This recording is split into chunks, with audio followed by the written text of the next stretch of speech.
মোবাইলের মধ্যেই তো আসল প্রাণভোমরা লুকিয়ে আছে। এই মোবাইল থেকে নির্দেশ যেত সিএবিতে কি হবে, এই মোবাইল থেকে নির্দেশ যেত যে কোন পুলিশের ট্রান্সফার হবে, কোন পুলিশের ট্রান্সফার হবে না। তৃণমূলে এখন অনেক ইস্তফা হবে, অনেক কিছু হবে। দেখুন না, আরো অনেক খেলা বাকি আছে।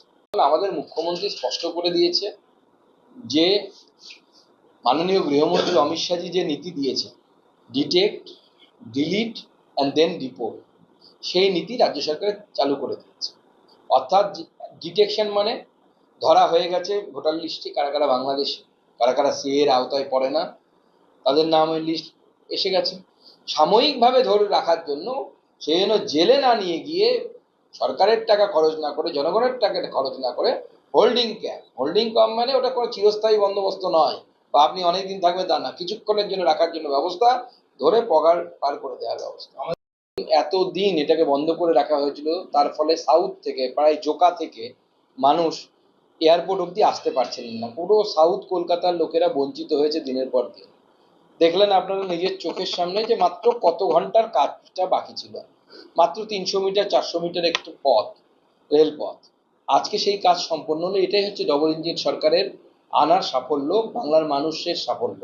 বেআইনি নির্মাণ হয়েছে এবং তিনি তো প্রশ্নের উত্তর দিতে অভ্যস্ত নয়। লোকে তো এরকমও বলে স্কুলেও নাকি মাস্টারমশাইরা তাকে প্রশ্ন করতো না, ওনাকে বেঞ্চে থাকলে পরের জনকে প্রশ্ন করতো, ওকে বাদ দিয়ে করতো আর কি। তো এই প্রথমবার জীবনে প্রশ্নের উত্তর দিতে হচ্ছে, তো সময় তো লাগবেই, সহজে তো উত্তর দিতে পারবে না, উত্তর দেওয়ার অভ্যেস নেই তো। প্রশ্ন উনি করতেন, অন্যরা উত্তর দিতেন, এখন উনি উত্তর দিচ্ছেন।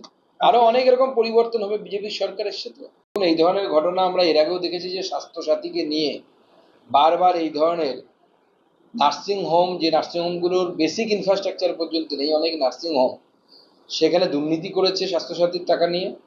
এবং রুগীদের ধরুন কোনো একটা রোগ হয়েছে, তার যে প্রেসক্রাইব বিল বা যে পরিমাণ টাকা ওখানে বিল হওয়ার উচিত, তার থেকে আরো 4-5 রকমের বা 4-5 গুণ বেশি বিল দেখানো হয়েছে এবং একাধিক রোগকে সেখানে এন্ট্রি করানো হয়েছে।